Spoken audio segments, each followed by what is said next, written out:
I'm representing the Church Council of Greater Seattle, one of the sponsoring organizations this evening, and I would like to call your attention to a sign in the rear of the room on the side that says, "Bring our billions home." Yes!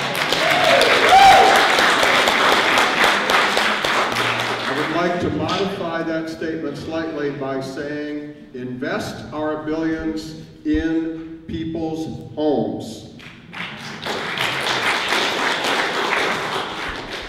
I serve as the board president for Real Change, Seattle's award-winning street paper. I also am one of the founders of the Downtown Emergency Service Center in the late 1970s and one of the original advocates for the housing levy in the mid-80s.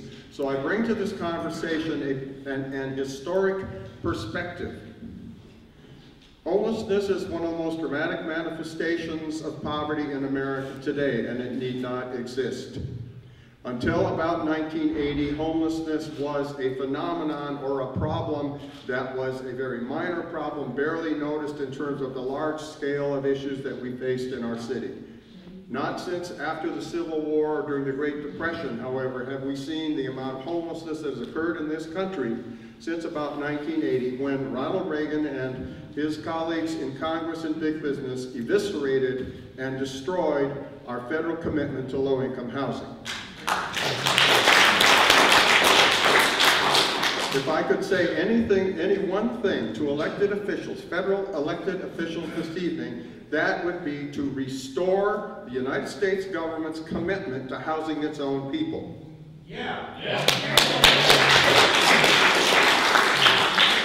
Here is a fact that I think a lot of people are unaware of. Up until about the late 1970s, the federal government subsidized low-income housing development at about $30–40 billion a year, and at the same time also gave the same, an equivalent amount in what are called tax expenditures, that is home mortgage deductions to homeowners, about the same amount. So that went to people who were well off, about 2/3 of those to households over $100,000 in income. Today, while we are still spending only about $30 billion on low-income housing development, tax expenditures for home mortgage deductions, and those are taxes we do not collect, is at about 3 to 4 times that rate, at well over $100 billion. We have a housing program in the federal government, and it goes to the rich people.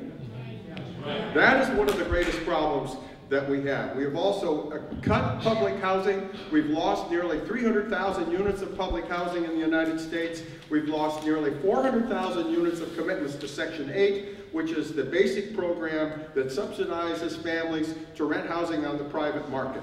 We need to turn this around.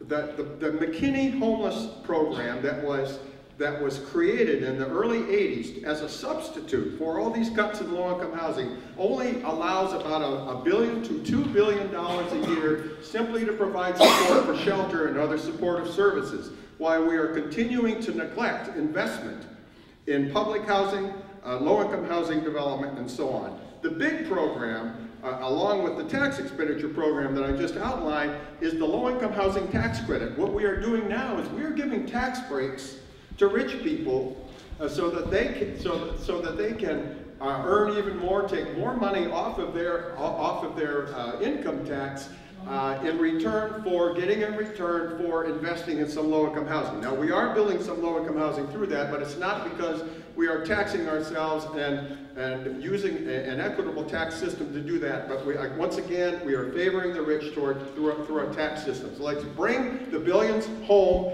and invest those billions in the homes of our people.